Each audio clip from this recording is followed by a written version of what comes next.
ও যুবক, তুমি একটা আদর্শ ডাক্তার হও। আমি দোয়া করে গেলাম তুমি একজন ইঞ্জিনিয়ার হও, তুমি একজন প্রফেসর হও। তবে আমার দাবি বেয়াদব হইও না। তোমার আচরণে যেন আলেমরা কষ্ট না পায়, তোমার ব্যবহারে যেন মা বাবার অন্তরে কষ্ট না যায়, তোমার ব্যবহারে যেন মুরব্বীরা কষ্ট না পায়। এই উত্তরবঙ্গের একটা ঘটনা একজন আল্লাহর ওলির জবান থেকে আমি শুনছি। একটা সন্তান যুবক সারাদিন দুষ্টামি করিয়া সন্ধ্যাবেলা ঘরে গেছে। ঘরে যাইয়া আব্বা জানের কয়, আব্বা জান আমাকে 10,000 টাকা দাও। সন্ধ্যার টাইমে বাবায় বুঝতে পেরেছে এখন যদি আমি বাচ্চাটারে টাকা দেই 10,000, আমার সন্তান বন্ধু বান্ধব নিয়ে মদের আড্ডায় যাবে, আর ওখানে গিয়া নেশা পান করে মাতাল হয়ে যাবে। বাবায় বলে, খবরদার, আমি তোমাকে একটা টাকাও দিব না। সন্তান নিজের রাগটারে দমন করতে পারে না, বারবার বলে, আব্বা জান 10,000 টাকা দাও, 10,000 টাকা দাও, 10,000 টাকা দাও। বাবায় বলে, আমি দিবই না, দিবই না, দিবই না।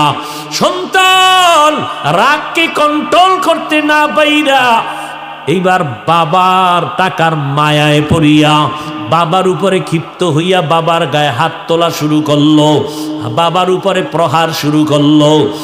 এমন ভাবে আঘাত, বুড়া বাবা রাস্তার আওয়াজ, রাস্তার পার্শ্বে ঘর। সন্তানের আঘাতে বাবায় মাটিতে পড়ে গেল, রক্ত বের হয়ে মাটির জমিন লাল হয়ে গেল।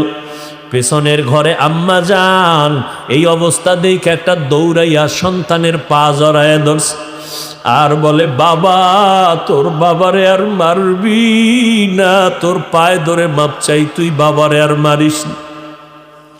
মায়ের একটা লাথি মাইরা সন্তানটা এবার বের হয়ে গেল, হুন্ডা নিয়ে এবার চলতেছে বন্ধুদের আড্ডায় যাবে। মাওলার কুদরত, সন্তানটা হুন্ডা চালাইয়া যায়, ওদিকে মা আসমানের দিকে তাকায়া চিল্লায় কয়, হে মালিক, আমার সন্তানের ফিরাইয়া দিও না রে মালিক। এই সন্তানের মার আর কয়দিন খাবো, হেদায়াত থাকলে দিও, না হয় এই সন্তানের মুখ আমি মায়েরে দেখায়ও না। দরজাটা ভিতর দেয়া এমন ভাবে আটকাইছে, সন্তান যদি আইসা দরজা ভাঙ্গে তারপরও আর দরজা খুলবে না মা, এমন ভাবে আটকাইয়া দিল। বাবায় বিছানায় শুয়ে কাঁদতেছে, মাও কান্না করে রাত্র গভীর। তুমি একটা আদর্শ ডাক্তার হও। আমি দোয়া করে গেলাম তুমি একজন ইঞ্জিনিয়ার হও, তুমি একজন প্রফেসর হও। তবে আমার দাবি বেয়াদব হইও না। তোমার আচরণে যেন আলেমরা কষ্ট না পায়, তোমার ব্যবহারে যেন মা বাবার অন্তরে কষ্ট না যায়, তোমার ব্যবহারে যেন মুরব্বীরা কষ্ট না পায়। এই উত্তরবঙ্গের একটা ঘটনা একজন আল্লাহর ওলির জবান থেকে আমি শুনছি। একটা সন্তান যুবক সারাদিন দুষ্টামি করিয়া সন্ধ্যাবেলা ঘরে গেছে। ঘরে যাইয়া আব্বা জানের কয়, আব্বা জান আমাকে 10,000 টাকা দাও। সন্ধ্যার টাইমে বাবায় বুঝতে পেরেছে এখন যদি আমি বাচ্চাটারে টাকা দেই 10,000, আমার সন্তান বন্ধু বান্ধব নিয়ে মদের আড্ডায় যাবে, আর ওখানে গিয়া নেশা পান করে মাতাল হয়ে যাবে। বাবায় বলে, খবরদার, আমি তোমাকে একটা টাকাও দিব না। সন্তান নিজের রাগটারে দমন করতে পারে না, বারবার বলে, আব্বা জান 10,000 টাকা দাও, 10,000 টাকা দাও, 10,000 টাকা দাও। বাবায় বলে, আমি দিবই না, দিবই না, দিবই না। সন্তান রাগকে কন্ট্রোল করতে না পাইরা এইবার বাবার টাকার মায়ায় পড়িয়া বাবার উপরে ক্ষিপ্ত হইয়া বাবার গায়ে হাত তোলা শুরু করলো, বাবার উপরে প্রহার শুরু করলো। এমন ভাবে আঘাত, বুড়া বাবা রাস্তার আওয়াজ, রাস্তার পার্শ্বে ঘর। সন্তানের আঘাতে বাবায় মাটিতে পড়ে গেল, রক্ত বের হয়ে মাটির জমিন লাল হয়ে গেল। পেছনের ঘরে আম্মা যান এই অবস্থা দেখে একটা দৌড়াইয়া সন্তানের পা জড়ায় ধরছে আর বলে, বাবা তোর বাবারে আর মারবি না, তোর পায়ে ধরে মাপ চাই, তুই বাবারে আর মারিস না। মায়ের একটা লাত্তি মাইরা সন্তানটা এবার বের হয়ে গেল, হুন্ডা নিয়ে এবার চলতেছে বন্ধুদের আড্ডায় যাবে। মাওলার কুদরত, সন্তানটা হুন্ডা চালাইয়া যায়, ওদিকে মা আসমানের দিকে তাকায়া চিল্লায় কয়, হে মালিক, আমার সন্তানের ফিরাইয়া দিও না রে মালিক, এই সন্তানের মার আর কয়দিন খাবো, হেদায়াত থাকলে দিও, না হয় এই সন্তানের মুখ আমি মায়েরে দেখায়ও না। দরজাটা ভিতর দেয়া এমন ভাবে আটকাইছে, সন্তান যদি আইসা দরজা ভাঙ্গে তারপরও আর দরজা খুলবে না মা, এমন ভাবে আটকাইয়া দিল। বাবায় বিছানায় শুয়ে কাঁদতেছে, মাও কান্না করে, রাত্র গভীর। এদিকে আমার মাওলার কুদরত, যুবক ছেলেটা হুন্ডা নিয়ে রাস্তা দিয়া যায়, তাকায় দেখে রাস্তার পাশে এরকম প্যান্ডেল একজন আল্লাহওয়ালা বয়ান করে মা বাবার খেদমতের উপরে। যুবক ছেলেটা হুন্ডা থামায় দাঁড়ায় দাঁড়ায় বয়ান শুনল, আল্লাহর ওলিদের বয়ান, মনে হয় যেন কঠিন, বড় আকর্ষণ অন্তরে। যুবকের হৃদয়টা চুম্বকের মতো একটা টান দিছে। যুবক দাঁড়াইয়া কিছুক্ষণ বয়ান শুই না, হুন্ডানার মধ্যে তালা মাইরা মাঠের পিছনে বৈশা গেছে। আল্লাহর ওলি এমন বয়ান দিলেন, এক পর্যায়ে যুবক ওই পিছনে বয়া কান্না শুরু করলো। কান্না করতে করতে এক পর্যায়ে মাটিতে গড়াগড়ি খায় চিৎকার শুরু করলো। ওই যুবকের চিৎকারে পুরো ময়দানটা থরথর করে উঠল। সবাই নজর করে আসি, আল্লাহর ওলি বয়ান করার মধ্যে নজর পড়ে গেল। হুজুরে বয়ান থামায় বলে, যুবক বাবাটারে আমার সামনে নিয়ে আসো। সামনে নিয়ে আসলো, হুজুর মোনাজাত দিলেন, মোনাজাত দিয়া বিদায় দিয়া যুবকটারে আইসা ডাক দিয়া কাছে আইনা কয়, বাবা এত চিল্লায় কান্না কেন? আমি তো দেখলাম তুমি হুন্ডা থামায় এখানে আসছো, মনে হয় মারাত্মক কোনো অসুবিধা তোমার আছে। এবার যুবক হুজুরের পা জড়ায় কয়, হুজুর আমারে আল্লাহ মাফ করবে নি, এই দুনিয়ায় বোধহয় আমার মতো খারাপ কোনো সন্তান নাই। বলে, বাবা কি করেছো? বলে, আমি আমার বাবার গায়ে হাত তুলেছি, আমি আমার মায়ের গায়ে হাত তুলেছি, আমার জাহান্নাম ছাড়া উপায় নাই। হুজুর আমার উপায় কি হবে? একটু তওবা করাইয়া দেন, আমি আর জীবনে বুঝি মাপ পাবো না রে হুজুর। আল্লাহর ওলি বলে, বাবা তুমি মাওলার কাছে খাঁটি ভাবে ক্ষমা চাও, কান্না করো, আর তোমার মা বাবার পাও জড়াইয়া ধরো। মা বাবায় যদি মাফ করিয়া দেয়, আমার মাওলার আরশ খুশি হয়ে যাবে। মা বাবায় খুশি হয়ে গেলে আল্লাহ খুশি। এবার হুজুরে দোয়া টোয়া করে দিলেন। রাতের গভীরে যুবক ছেলেটা বাড়িতে রওয়ানা। দরওয়াজার কিনারায় গভীর রাত, ডাক দিয়া কয়, মা আমি দরজার সামনে হাজির, দরজাটা খুলে দাও রে মা। মা কোনো ডাকের সাড়া দেয় না, জবাব দেয় না। মা তো ভেতর থেকে দরজা আটকাইছে, সন্তানের আর ঘরে ঢুকাইবে না। সন্তান এত ডাকে, মা সাড়া দেয় না। যখন চিল্লাইয়া কান্না শুরু করছে, মা ডাক দিয়ে কয়, আমার ঘর তোর জন্য বন্ধ করে দিছি, আর জায়গা হবে না। আবার কি মারতে আসছো? সন্তান এবার চিল্লায় আর কাঁদে আর কয়, মা আমি বেয়াদবি করেছি, আমার একটু সুযোগ দাও, আমি ক্ষমা চাইয়া তার উপরে ঋণ আদায় করব। মা আমি জীবনে আর বেয়াদবি করব না। যখন সন্তানের কান্নার আওয়াজ, মায়ের কলিজার মধ্যে আঘাত শুরু হয়ে গেল। দরজাটা খোলার পর সন্তান বাবার পা জড়ায় কান্না শুরু করলো, ও আব্বা জান আমি বুঝতে পারি নাই, মাফ করিয়া দেন। আপনি যদি আমাকে মাফ না করেন আমার উপায় নাই। ও যুবক, এই চেয়ারে বসছি বাহাদুরি না রে বাবা, আমার মা বাবার কত কান্না কত দোয়ার কারণে আজকে এখানে বসছি। ও বাবারা, তোমরা যারা আজকে এখানে আসো, মা বাবার দোয়া কান্না ছাড়া কিন্তু কেউ পরীক্ষায় পাশ করতে পারো নাই। মা বাবার চোখের পানি দোয়ার কারণে আজকে টাকার মালিক হয়ে গেছো।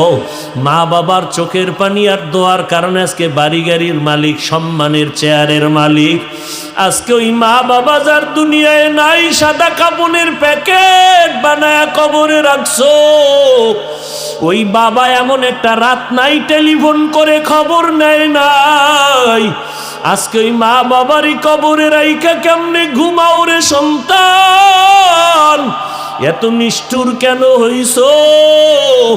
ওই মা বাবার জন্য কি এক ফোঁটা চোখের পানি ছাড়তে পারবা না? ওই মা বাবার ঋণ আদায় করা সম্ভব না রে বাবা। ওই মা বাবা গোপনে কত কান্না করে তোমার আমার জন্য দোয়া করে গেছেন।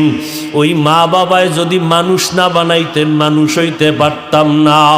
ও যুবক বাবারা, এই অল্প বয়সে কে না জানি মায়েরে কষ্ট দিয়া কাঁদাইছো, কত বাজে কথা বলছো, মা জানি কষ্ট পাইয়ে গোপনে কান্না করেছে। একজন আল্লাহর বান্দি স্বামীর সাথে রাতের বেলা বিছানায় শুয়া শুয়া কাঁদতেছে। স্বামী বলে, বিবি কেন কাঁদো? বলে, আমার মনে কষ্ট। কি কষ্ট? বলে, একটা সপ্তাহ হয়ে গেল আমার সন্তান আমাকে মা বলিয়া ডাক দেয় না। কেন? বলে, একদিন একটা অন্যায় করছে, আমি রাগ করছি। সন্তান ওই রাগে অভিমান কইরা এখন আর আমারে ডাকে না। ঘরে আইসা খানা খায়া চুপচাপ নেমে যায়, আমার দিয়ে তাকায় না, মা বলে না। স্বামী বলে, বিবি একটু ধৈর্য ধারণ করো, একদিন দুদিন একটু দেরি করো, দেখবা সন্তান ভুল বুঝতে পারিয়া কাছে আসবে। আম্মা জান কাঁদে আর কয়, স্বামী বুঝাইতে পারি না, আমি যতই ঘুমানোর চেষ্টা করি আমার ঘুম আসে না। খানার প্লেটটা নিয়ে বসি, আমার মুখে খানা যায় না, কারণ আমার কাছে লাগে খানার থেকে, ঘুমের থেকে আমার সন্তানের মা ডাকে এত মজা। ও যখন আমাকে একবার আম্মু বলিয়া ডাক দেয়, আবার কলিজা ঠান্ডা হইয়া যায়। ও যুবক, ওই মাকে জানি কারা কাঁদাইছো। বাসায় যাইয়া মাকে ডাক দিয়া ক্ষমা চাইয়া দিও। মাকে বলিও, মা আজকে এত বিশাল ময়দানে বয়ান হইল রে মা, কত আমার মতো যুবকেরা দেখলাম কান্না করলো, চোখের পানি ছাড়িয়া মোনাজাত করলো, আর আমার চোখে পানি আসলো না। মা মনে হয় যেন গুনার কারণে আল্লাহ বেজার হয়ে গেছি। মা তুমি যদি একটু মাথায় হাত দিয়া দোয়া করিয়া দেও, আল্লাহ হয়তো রহমতের দরজা খুলিয়া দিবে। ও এতিম বাবারা, আমার মায়ার নবীও বড় এতিম। আমার মায়ার নবী দুনিয়াতে আইসা বাবার চেহারা দেখেন নাই। 6 বছরে মা হারাইয়া নবীর চোখে পানি। ওই নবীর শরীরে মশা মাছি পড়া হারাম। যেই নবীর শরীরে মশা মাছি পড়ে না, ওই নবী উম্মতের জন্য দিনের দাওয়াত দিতে তায়েফে যায়। তায়েফের কাফের বেঈমানের বাচ্চারা পাথর মারিয়া নবীর শরীর মোবারকে রক্ত ঝরায়। আমার নবীর শরীর থেকে রক্ত পড়ে জুতা মোবারক আটকাইয়া যায়। আমার আল্লাহ কয়, জিবরাইল জলদি করে যাও, আমার মায়ার নবীর কান্না আমি সহ্য করতে পারি না। ও এতিম নবীর আশেক উম্মতের দল, ওই নবীর দিনের জন্য কি মায়া হবে না? ওই নবীর মোহাব্বত যদি অন্তরে থাকে রে বাবা, শয়তানের ধোকায় পড়ে গুনাহ তো কম করো নাই। আজকে থেকে মাওলার কাছে কান্না করো, চোখের পানি ছাড়ো, তওবা করো।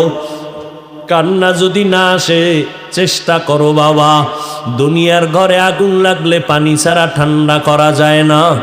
জাহান্নামের আগুন গুনার কারণে জ্বলতে থাকবে, পানি ছাড়া ঠান্ডা হবে না। তবে দুনিয়ার আগুনটা বৃষ্টির পানি নদীর পানিতে নিভানো যায়, জাহান্নামের আগুন চোখের পানি ছাড়া নিভানো যাবে না। এই জন্য আল্লাহ কোরআনেও বলেন কান্নার কথা। আমার নবীও জিন্দেগি ভর কান্না করেছেন। আবু বকরের মতো বান্দা জান্নাতের টিকিট পাইয়া কান্না করেছেন, ওমরে ফারুক কান্না করেছেন।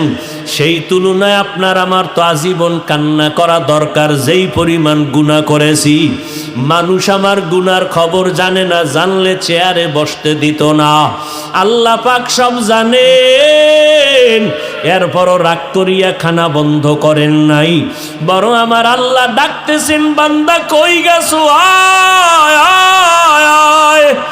ওরে বান্দা, আমার রহমতের দরজা খোলা, আমার দরজা ছাড়িয়া যেদিকেই যাবি জাহান্নামের আগুন। এক সেকেন্ডের জাহান্নামের আগুন সহ্য করতে পারবা না। ও বাবা, বাসায় গিয়া মশারি ছাড়া ঘুমাইতে পারো না, মশার কামড়, ফ্যানের বাতাস চালায়া ঘুমাও গরম। আল্লাহ না করুন গুনাহ নিয়ে যদি কবরে যাও, ওই কবরে জাহান্নামের আগুনের গরম, ওই কবরের দুই পার্শ্বের মাটির চাপ কেমনে সহ্য করবা? আল্লাহর কোরআন সত্য, গুনাহ নিয়া কবরে গেলে আযাব হবে সত্য। এখনো সময় আছে, আমার মাওলাকে মনে মনে ডাকো, মনে মনে বলো, হে আল্লাহ, এই ময়দানে আমার মতো গুনাহগার কেউ নাই। ও আল্লাহ, আমার গুনার কারণে আমার হাত না পাক, আমার চোখ না পাক, জিহ্বা না পাক, অন্তর না পাক। আজকে তওবা করে ফেললাম, মরিয়া গেলে যাব, আর নামাজ ছাড়ব না, আর দাড়ি কাটবো না, মা বাবাকে কষ্ট দিব না, ওলামায়ে কেরামের পরামর্শ নিয়ে চলবো, নবীর সুন্নাত অনুযায়ী চলবো, দেশ জাতির বিরুদ্ধে ষড়যন্ত্র করব না। তওবা করার মতো যদি অন্তর কারো তৈরি হয়, মুনাফিকি না থাকে, খাঁটি তওবার নিয়ত যাদের আছে রে বাবা, দুইটা হাত আমার আল্লাহকে দেখাইয়া দাও।